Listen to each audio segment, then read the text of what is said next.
नमस्कार, मैं अशोक व्यास हूँ और मेरा सौभाग्य है कि मैं अहमदाबाद में मेरे न्यूयॉर्क में जिनके साथ मित्रता का सूत्रपात हुआ ऐसे वास्तु विशेषज्ञ धीरेन भाई शाह के साथ बैठा हूँ। नमस्कार। नमस्कार। नमस्कार। तो जो जिस कार्य में तन्मयता से समर्पित हो जाता है उसके साथ बात करने की एक अलग सुगंध आती है। तो जब आप धीरेन भाई के पास बैठते हैं तो आपको संसार की हर समस्या को वास्तु की दृष्टि से देखने की प्रेरणा मिलती है। और विशेष करके हम भारतीय संस्कृति की भी बात करेंगे, पर पहले स्वयं धीरेन भाई को थोड़ा और जानने की दिशा में बढ़ते हैं। तो आप प्रारंभ में सीधे सीधे वास्तु, न तो आपने परंपरा से ये ज्ञान प्राप्त किया है और पहले तो आप कुछ अलग, कैसे ये आपके जीवन में महत्वपूर्ण हो गया वास्तु? समझिए कि पहले मैं जॉब करता था, बाद में मैंने बिजनेस किया, बहुत सारे बिजनेस किए। और बहुत सारे बिजनेस करने से एक बात वो होगी कि मेरा जो बिजनेस में एक्सपीरियंस होना चाहिए, जो सिस्टम से चलने की जो नॉलेज होनी चाहिए, ये वो मेरे पास नहीं होने के हिसाब से और संजोग के हिसाब से मैंने बहुत सारा लॉस किया है। तभी मैंने मेरे फादर की बहुत सेवा की, फादर की और मदर की आशीर्वाद से मेरे को गॉड गिफ्ट के स्वरूप में मेरे को वास्तु की बुक मिल गई। और वास्तु की बुक मैंने बहुत डीप में स्टडी की, फिर अपने रेसिडेंस में उसको मैंने अप्लाई किया, तो उसमें बहुत सारा मेरी लाइफ में चेंज आने लगा।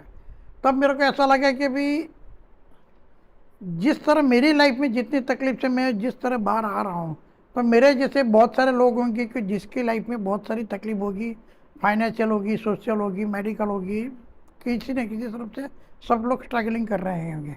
तब मैंने सोचा कि ये नॉलेज मैं सबको क्यों नहीं बांटूं। तो बांटने के हिसाब से मैंने बहुत डीप में बहुत सारी किताबें स्टडी की, बहुत डीप में गया, प्रैक्टिकल नॉलेज लिया, सब जगह पे घुमा, इंडिया में सब जगह पे घुमा, इंडिया बाहर भी घूम रहा हूँ। तो तो धीरेन भाई, ये जिज्ञासा होती है कि वो जो किताब थी जिसको लेकर आपके मन में वास्तु के प्रति श्रद्धा भी आई, उसके अलावा आपने कहा कि आपने माता पिता की बहुत सेवा की, तो मुझे लगता है ये भी महत्वपूर्ण बात है हमारी समझ को बढ़ाने के लिए कि जो सेवा का भाव है वो कहीं ना कहीं हमारे जीवन में पूर्णता का उद्घाटन करता है। पर आप, यदि वो सीक्रेट नहीं हो तो कौन सी किताब थी जिससे आपके लिए खिड़की खुली वास्तु की? बॉम्बे के एक राइटर थे, मोहन दीप करके थे, उसकी फेंगशुई की एक बुक थी। और फेंगशुई में भारतीय वास्तु से भी एडिशनल बहुत एडवांस में नॉलेज है। तो उसका मैंने पहले प्रैक्टिकल लाइफ में यूटिलाइज किया और उसमें मेरे को नॉलेज बहुत मिला।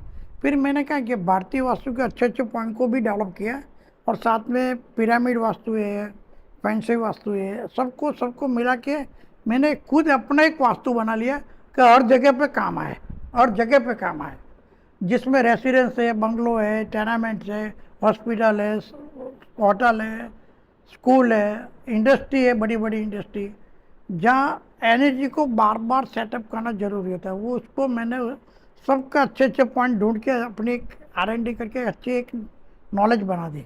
तो एक शब्द आपने प्रयोग किया, एनर्जी, थोड़ा सा उसको समझने की कोशिश करते हैं। और आपने ये भी कहा कि एनर्जी को सेटअप करने की आवश्यकता रहती है। तो किसी स्थान पर जैसे आप जाते हैं तो आपको अनुभव होता है कि यहाँ की एनर्जी कैसी है, और उस एनर्जी को प्रभावित करने में ये द्वार की, भाई इधर बाथरूम खुल रहा है, उधर कौन सी दिशा में एंट्रेंस है, ये सब चीज़ें प्रभावित करती हैं क्या? एनर्जी को हर एक परिवार, हर एक व्यक्ति खुद एनालिसिस कर सकता है। पहली बात ये समझिए, आप जो जगह पर रहते हैं, जो जगह पर काम करते हैं, उसकी जो भी अरेंजमेंट है, जो भी स्ट्रक्चर की अरेंजमेंट है, जो भी कलर थेरेपी है, जो भी एंट्री देखो, टॉयलेट बाथरूम में जो भी अरेंजमेंट है, उसकी इफेक्ट आपकी बॉडी के साथ डायरेक्टली कि इनडायरेक्टली जुड़ जाएगी। आप एनर्जी का मतलब क्या है कि सूर्य प्रकाश, हवा, पानी और आपके श्वासोच्छ्वास के साथ जुड़ी हुई आपकी खुद की एनर्जी, दोनों को मिलावट होना चाहिए और पॉजिटिव होना चाहिए। अगर वो मिलावट नहीं होती और दोनों की कॉन्ट्रास्ट नहीं होती, तब नेगेटिव थॉट्स की प्रोसेस बढ़ जाती है, एनर्जी डिस्टर्ब करती है। वो एनर्जी डिस्टर्ब जब करती है तो आपकी लाइफ में स्ट्रगलिंग बढ़ जाता है। आप किधर भी, आपको एक जगह पर बैठेंगे तो आप आधा घंटे बैठेंगे, कोई जगह पर बैठेंगे 3-3 घंटे बैठेंगे, फिर भी आप डिस्टर्ब नहीं होंगे, तो वो एनर्जी काम कर रही है, एक ऊर्जा काम कर रही है कि पावर बढ़ा। तो वास्तु में मेरा जो नॉलेज है कि आप ऐसी अरेंजमेंट कर लो कि एक पॉजिटिव वाइब्रेशन रहे, कंटिन्यूस एक पॉजिटिव एनर्जी रहे, तो जो आपकी सोच पे डायरेक्ट इफेक्ट करें, आपकी कार्य क्षमता पे डायरेक्ट इफेक्ट करें, आपकी काम करने की क्षमता पे इफेक्ट करें। और अपनी जब सोच और कार्य क्षमता पॉजिटिव हो जाएंगी तो आपको सक्सेस मिलने की संभावना बढ़ जाएगी। सक्सेस मिलेगी तो आप लाइफ में बहुत आगे बढ़ सकते हैं और अपने अपने परिवार को बहुत अच्छी तरह सुखी कर पाएंगे, समाज को सुखी कर पाएंगे, अच्छे कर्म करेंगे। तो अच्छी सोच वो काम करते हैं। बिल्कुल अच्छे कर्म करें और सफल हो। कौन नहीं चाहता कि सफल हो, हम सभी चाहते हैं सफल हो। तो उस दृष्टि से कुछ बिंदु हम धीरेन भाई से समझने की कोशिश करेंगे। उसमें एक तो रंगों की भी कोई भूमिका रहती है कि अमुक स्थान में और मुझे थोड़ा और सोचने दें आपके साथ। तो जो इंटीरियर डेकोरेशन आजकल बहुत इंपॉर्टेंट रोल प्ले करता है, वो किस तरह का फर्नीचर हो, ये सब बिल्डर भी डिसाइड कर रहे होते हैं। तो उसमें वास्तु के साथ भी कोलैबोरेटिव वर्क हो रहा है क्या? कलर थेरेपी अगर डायरेक्ट अपने बॉडी के साथ इफेक्ट नहीं करती तो वर्ल्ड की जो ब्लड बैंक है उसका सिंबल रेड कलर का क्यों होता है, हर जगह पे कॉमन क्यों होता है? आप किसी भी हॉस्पिटल में जाइए तो बेडशीट वाइट क्यों होती है? आप किसी भी डॉक्टर को ऑपरेशन करने के टाइम में देखिए तो ग्रीन क्यों कपड़ा होता है? कलर थेरेपी इफेक्ट करती है, हर जगह पे करती है। कलर थेरेपी इफेक्ट नहीं करती तो आप ऐसा कीजिए, आप किसी डिस्को बार में या तो कोई भी एंटरटेनमेंट एंजॉय वाला प्लेस है उधर वाइट कलर कर दीजिए, उधर येलो कलर कर दीजिए, तो उसकी एनर्जी लेवल डिस्टर्ब हो जाएगी। और मंदिर में रेड कलर कर दीजिए, भड़काऊ कलर कर दिए तो अब उसकी एनर्जी चेंज हो जाएगी। कलर थेरेपी डायरेक्ट अपनी बॉडी पे, अपनी आई कांटेक्ट पे, अब सब जगह पर इफेक्ट करती है। आप घर से बाहर निकलो या तो ऑफिस से बाहर निकलो, अगर अच्छा कलर होगा तो आपके मूड पे चेंज आएगा, प्रसन्नता आ जाए, आपका फेवरेट कलर भी आपके डायरेक्ट इफेक्ट। ऐसे वास्तव में हर एक डायरेक्शन के साथ हर एक कलर जुड़ा हुआ है। वाइट कलर है तो एक कॉमन कलर है, वाइट कलर हर डायरेक्शन में काम आता है। लाइट ब्राउन कॉमन होता है। ग्रीन कलर है तो नॉर्थ डायरेक्शन में बहुत यूटिलाइज पॉजिटिव ऊर्जा करते हैं। येलो कलर है तो वो नॉर्थ ईस्ट डायरेक्शन ईशान कोना में बहुत पॉजिटिव रिजल्ट देता है। अग्नि कॉर्नर है, दक्षिण कॉर्नर है तो उसमें रेड है, कॉमेटो है, ऑरेंज है, वो कलर पॉजिटिव ऊर्जा जनरेट करता है। साउथ वेस्ट डायरेक्शन नैऋत्य कॉर्नर में वो पिंक कलर ज़्यादा पॉजिटिव ऊर्जा। ऐसे हर एक डायरेक्शन की एनर्जी लेवल अपने आप सेटअप करते हैं, कलर इफेक्ट करते हैं। बिल्कुल। धीरेन भाई का एक फेवरेट वर्ड है R&D, यानी रिसर्च एंड डेवलपमेंट। तो नॉर्मली हम उसको विज्ञान के संदर्भ में प्रयोग होता हुआ देखते हैं, पर वास्तु को भी वो एक तरह के विज्ञान की तरह लेते हैं, ऐसा अनुमान मुझे होता है। उसको लेते हुए जो प्रयोग आपने किए, चाहे उन्हें आप अपने मित्र कह दीजिए, क्लाइंट्स कह दीजिए, कि अमुक समस्या थी, आपने कहा नहीं भाई इधर से ऐसा कर दो वैसा कर दो, तो उनके लाभ हो गया। ऐसे कोई एक दो उदाहरण आप हमको दे सकते हैं? इसमें हम पहले कोई व्यवसायी के घर पे चलते हैं या व्यवसाय स्थल पर चलते हैं और आपने कुछ सुझाव दिया हो। मेरे मेरे पास इतने क्लाइंट है, बहुत सारे क्लाइंट है, मैं किस किस को गिनाऊँ एक प्रश्न है। लेकिन जनरल में बात करूँ कि मैंने पूरी लाइफ चेंज होते हुए की है। तो जो आदमी को अपने घर चलाने में भी तकलीफ होती थी, अपने परिवार को बैलेंस करने में तकलीफ होती थी, लेकिन वास्तव में डायरेक्शन के मुताबिक मैंने बहुत सारे चेंजेस करवाए हैं, तो उनकी वहाँ फाइनेंशियल तकलीफ तो परमानेंट सॉल्व हो गई। और कई सारे ऐसे प्रॉब्लम है कि जो मैरिज लाइफ में डिस्टर्बेंस है, मैरिज डिले हो रहे हैं। एक मिनट, ये तो एक आधा कुछ बताइए ना ऐसा जो हमारे दर्शकों को लगे कि हाँ ऐसा उपचार है, वो स्वयं भी कर सकते हैं अपने व्यवसाय में। समझिए कि किस तरह। अगर मैं किसी को भी फाइनेंशियल तकलीफ है तो एक वास्तु टिप्स बहुत बड़ी देता हूँ। आप वर्ल्ड में किधर भी रहते हो, आपके रेसिडेंस में अग्नि कॉर्नर जो ईस्ट डायरेक्शन और दक्षिण डायरेक्शन के बीच वाला, साउथ डायरेक्शन, ईस्ट और साउथ के बीच वाला अग्नि कॉर्नर साउथ ईस्ट डायरेक्शन में रोज एक दीपक जलाइए, तो आपके वहाँ कभी भी फाइनेंशियल तकलीफ नहीं आएगी। आपके घर के साथ जुड़ी हुई लेडीज़ मेंबर को हेल्थ है, मेंटलिटी से बहुत रिलेस रहेगी, घर में एक प्रसन्नता रहेगी। अग्नि कॉर्नर का बहुत इम्पोर्टेंस है वास्तु में। अपने किसी भी धर्म में वर्ल्ड में लीजिए, कोई भी अच्छा और बुरा कोई भी संजोग होगा तब अग्नि को पहले साथ में रखते हैं, दीपक जलाते हैं। अग्नि को अपने सही जगह पे दिए तो अपने जीवन में प्रकाश ही है। अग्नि कॉर्नर का किचन होना चाहिए, किचन नहीं है तो अग्नि कॉर्नर में एक दीपक जलाइए। आप कैंडल भी जला सकते हो, अग्नि प्रकट होनी चाहिए। मैं इसे दोहरा रहा हूँ मेरी प्रसन्नता के लिए भी। देखिए साउथ ईस्ट कॉर्नर जो आपका है उसको अग्नि कोण कहते हैं। वहाँ पर आप दीप जलाएं, मोमबत्ती जलाएं, तो अग्नि के साथ अग्नि मैच कर रही, समझिए। इस बात को लेते हुए अब हम संबंधों में माधुर्य बढ़ाने की दृष्टि से, कई परिवारों में ऐसा होता है विवाह के बाद से ही कुछ इस तरह की खटपट शुरू हो गई है, उसमें भी कहीं वास्तु की भूमिका कुछ? वास्तु सही नहीं रहा है तो ब्लड रिलेशन में पिता और पुत्र, दो भाई, पति पत्नी, भाई बहन, सब में रिलेशन हेल्दी नहीं बनेंगे, चाहे कितने भी जन्म से साथ जुड़े हुए कितने सालों से जुड़ा है। साउथ वेस्ट डायरेक्शन नैऋत्य कोना का वास्तु सही नहीं रहा, तो आप समझ लीजिए कौन सा डायरेक्शन?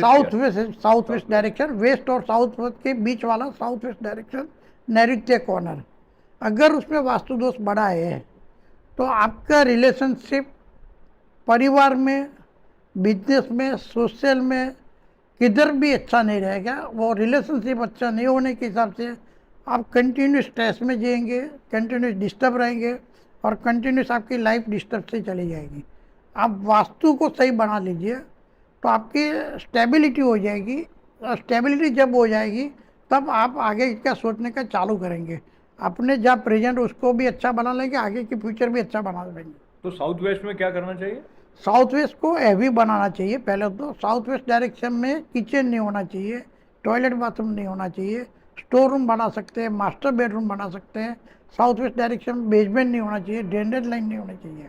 ऐसे नॉर्मल बात है, बाकी बहुत डीप में सब्जेक्ट है। साउथ वेस्ट एक्सटेंड नहीं होना चाहिए, कट नहीं होना चाहिए। साउथ वेस्ट डायरेक्शन का मतलब क्या है कि अपने पूर्व जन्म और पूर्वज के साथ जुड़े हुए कर्मों को ये जन्म में कंटिन्यूस आगे ले जाना है या तो बैलेंस करना है, उसकी जुड़ी हुई एक डायरेक्शन है, जिसमें भारतीय एस्ट्रोलॉजी में से बोलते हैं कि पितृदोष की बात करते हैं, राहु का कॉर्नर बोलते हैं इसको, राहु का कॉर्नर। अगर इसको बैलेंस कर लिए तो आपका पूर्व जन्म के कर्म जो आपको भुगतना बाकी है, आपके पूर्वज के जो भुगतना कर्म बाकी है, वो ये जन्म में आपको भुगतना नहीं पड़े और आपकी लाइफ स्टेबिलिटी हो जाए, उसके लिए साउथ वेस्ट डायरेक्शन को बैलेंस करना जरूरी है। तो ये बैलेंस की बात को लेते हुए अब वहाँ चलते हैं जहाँ पे कि हम पूरे जीवन के बैलेंस को देखने की कोशिश करते हैं कि मनुष्य किन बातों को लेकर तनावग्रस्त हो जाता है, और तनाव होने से फिर बीपी बढ़ जाता है, फिर हार्ट की प्रॉब्लम हो जाती है।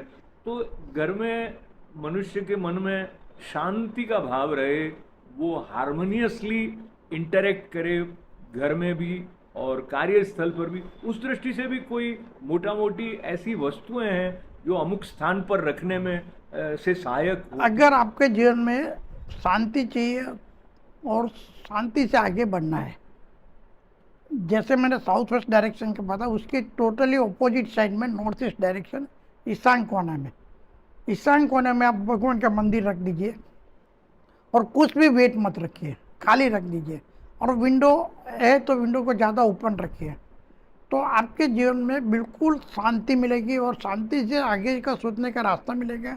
आपके व्यवहारिक ठरेल, चाणक्य मूर्ति, बीरबल, सब कुछ आपके वहाँ आएगा।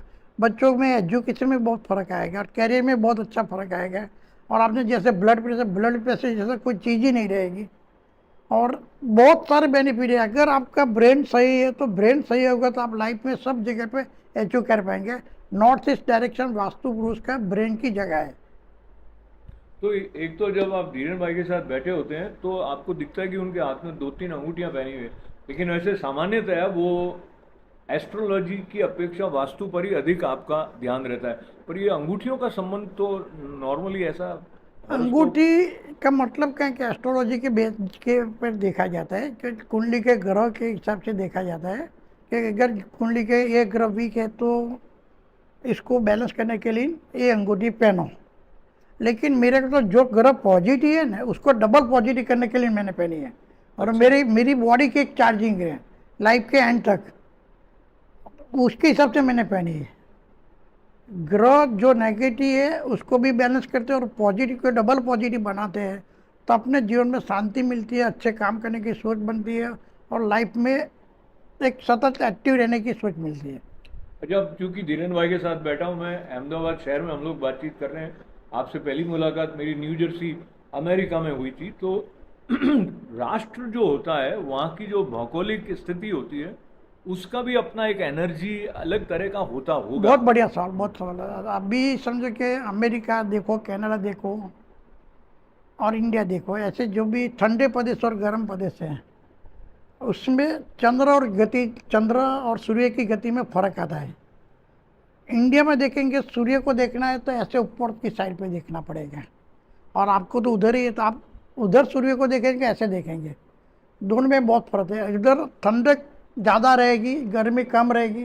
बर्फ़ ज़्यादा है तो बर्फ़ की हिसाब से ठंडक की एनर्जी लेवल ज़्यादा बढ़ेगी, चंद्रमा का प्रभाव ज़्यादा रहेगा, सूर्य का प्रभाव कम रहेगा। तो वो चंद्र की गति में जो ठंडे दिमाग से सोचने वाली बात है। तो आप देखिए कि जितने भी वेस्टर्न कंट्री है जहाँ बर्फ़ ज़्यादा होता है, वो लोग पूरी दुनिया में शासन कर रहे हैं, पूरी दुनिया में शासन कर रहे हैं। बहुत कम एक ऐसे कंट्री है जैसे अरब कंट्री है जहाँ तेल निकलता है, वो लोग थोड़ा शासन कर रहे हैं। अगर तेल नहीं निकलता है तो वो भी शासन नहीं कर पाते। और जो गर्म प्रदेश है, वहाँ सूर्य की गति ज़्यादा है। तो कुंडली के ग्रहों के हिसाब से, सूर्य और चंद्र की गति के हिसाब से देखिए तो हर एक जगह पे वास्तु देखने का नज़रिया अलग अलग होना चाहिए, भौगोलिक परिस्थिति को ध्यान में रखना चाहिए। और आपके वहाँ जो स्ट्रक्चर की अरेंजमेंट है और इधर की जो स्ट्रक्चर की अरेंजमेंट है, सब जगह पे अलग अलग अरेंजमेंट है। आपके वहाँ कई सारे मैं सिटी घुमा हूँ कि उधर मैंने देखा है कि 10 फीट के नीचे अंडरग्राउंड टैंक भी नहीं बना पाते। 5 फुट या तो 2 फुट के ऊपर तो आपको ठंडा क्लीन वाटर मिलता है, और इधर नहीं मिलता। इधर 100 फुट के नीचे भी जाओ तब भी खारस वाला पानी मिलता है। ये सब सिचुएशन को देखना पड़ता है, लैंड की अरेंजमेंट भी देखनी पड़ती है, आकाश की भी अरेंजमेंट देखनी पड़ती है, उसी के हिसाब से वास्तु देखना चाहिए। तो धीरेन भाई जी के साथ बैठे हुए हम विभिन्न विषयों को वास्तु की दृष्टि से जब देख रहे हैं, तो भारतीय संस्कृति की तरफ जब हमारा ध्यान जाता है, और हम घर में मंदिर के बारे में आप बता रहे थे नॉर्थ ईस्ट डायरेक्शन में होना चाहिए, वो कई लोग अब ध्यान रखने भी लगे हैं। पर जो मंदिर हमारे बनते हैं उनमें भी वास्तु का ध्यान रखा जाता है या नहीं रखा जाता है? आपका क्या ऑब्जर्वेशन है?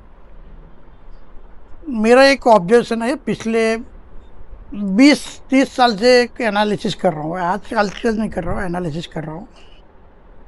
जैसे शहरीकरण फास्ट हुआ, औद्योगिकरण फास्ट हुआ भारत में, ऐसे हर जगह पे हर एक धर्म के मंदिर बनने लगे। वो मंदिर बनने से साथ साथ में एक मैंने वो भी देखा कि भारतीय संस्कृति में कितना चेंज आया है। उसमें बहुत सारे फैक्टर काम करते हैं। इसमें एक मेरा R&D ऐसा बोल रहा है कि ये इफेक्ट एक आ रही है इधर से। भारतीय संस्कृति सनातन संस्कृति के साथ जुड़ी हुई बात है।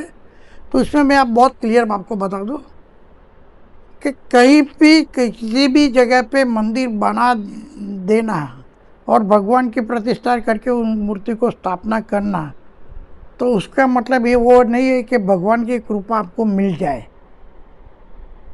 जगह सही नहीं हुई है, जगह सही नहीं है तो मंदिर की ऊर्जा पॉजिटिव नहीं मिलेगी। जगह सही है लेकिन मंदिर की जो स्ट्रक्चर की रचना है, अगर उसमें कोई दोष रह गया है तब भी आपको पॉजिटिव ऊर्जा नहीं मिलेगी। उसके बाद में उसको कंटिन्यूस मेंटेन करना, अगर वो भी सही नहीं रहा तब भी वो आपको पॉजिटिव रिजल्ट नहीं देगा। और उसकी अब पिछले 30 साल में भारतीय हिंदू संस्कृति की जब भी बात करते तब देखिए कि भारतीय संस्कृति में इतने सारे माइनस पॉइंट क्यों जनरेट हुए, जो पिछले 500-1000 साल में कभी भी दिखने नहीं मिले थे। जैसे कि पहला जॉइंट फैमिली की जगह इंडिविजुअल फैमिली होना, विभाजित फैमिली होना, सब अलग अलग तरह रह एक साथ में फैमिली जॉइंट में रहना क्यों नहीं पसंद करता। अभी पहले एक दूसरे के लिए सब मर जाते थे, अभी सब अपना इंडिविजुअल स्वार्थ पूर्ति में आ गए। ये बहुत सारा चेंज आए भारतीय संस्कृति में, बहुत डिफिकल्ट चेंज है। तो ये ऐसा विषय है कि जो बहुत विस्तार से समझने की मांग करता है। और अब तो पहले तो घर होते थे, चौक होता था, अब तो सब फ्लैट सिस्टम है, तो वो सब चीजें भी एनर्जी पर असर डालती हैं।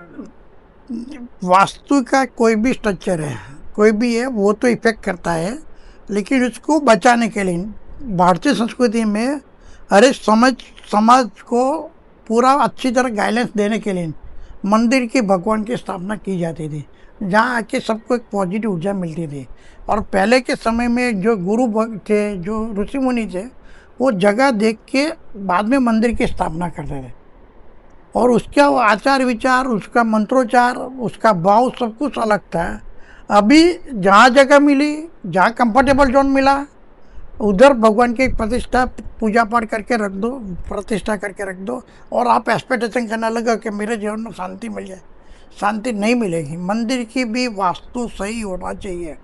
मंदिर का वास्तु सही नहीं होना, तो ये भारतीय संस्कृति के लिए बहुत डैमेज वाली बात है। तो ये जो विचार धीरेन भाई के हैं उससे आप सहमत हो या ना हो, लेकिन ये चिंतन के लिए तो हमको प्रेरित करते हैं कि जो काम जिस ढंग से होना चाहिए उस ढंग से होगा तो उसका लाभ होगा। और जो नियम है अगर उनको वास्तु की दृष्टि से समझकर वास्तु और वास्तु और भूमि दोनों चीज देखनी चाहिए। अपने समझो कि अपने पिता है, तो अपने पिता को अपने घर में अच्छी जगह दे के स्थापित करके उसको रिस्पेक्ट देते कि नहीं देते। ऐसे मंदिर भगवान को स्थापना करना है तो मंदिर के लिए अच्छी जगह देखनी चाहिए, उसका अरेंज सीटिंग परफेक्ट करना चाहिए, विधि विधान परफेक्ट करना चाहिए, सोच अपना भाव परफेक्ट आना चाहिए, एक एनर्जी लेवल ऐसे होना चाहिए कि कंटिन्यूस उनको पॉजिटिव, उनकी वाइब्रेशन अपने को आशीर्वाद के तरफ से मिले। ऐसी सिचुएशन है। बहुत ही सुंदर बात वास्तु से संबंधित जो धीरेन भाई ने कही है, उसको लेकर मैं जाता हूँ आपके साथ संगीत के क्षेत्र में। तो आप जो भी वाद्य है उसको बजाने से पहले जो संगीतकार हैं वो उसको ट्यून करते हैं, वो उसको सुर में साधते हैं। तो हम जिस जिस वातावरण को उत्पन्न करना चाहते हैं, चाहे वो व्यवसाय की दृष्टि से है, मंदिर की दृष्टि से है, अध्ययन की दृष्टि से है, उसमें ये जो तत्व हैं वो भी अपनी एक भूमिका निभाते हैं। और जैसे कि साउथ वेस्ट, साउथ ईस्ट के संबंध में आपने बहुत ऐसे व्यावहारिक संकेत दिए हैं जिनको आप भी अपने जीवन में लागू कर सकते हैं। धीरेन भाई को बहुत सारी मंगल कामनाओं के साथ में बातचीत के लिए समय निकाला, हम अनौपचारिक रूप से आपके लाभ के लिए बैठ गए, तो उसके लिए आपका धन्यवाद है। बहुत बहुत नमस्कार। नमस्कार।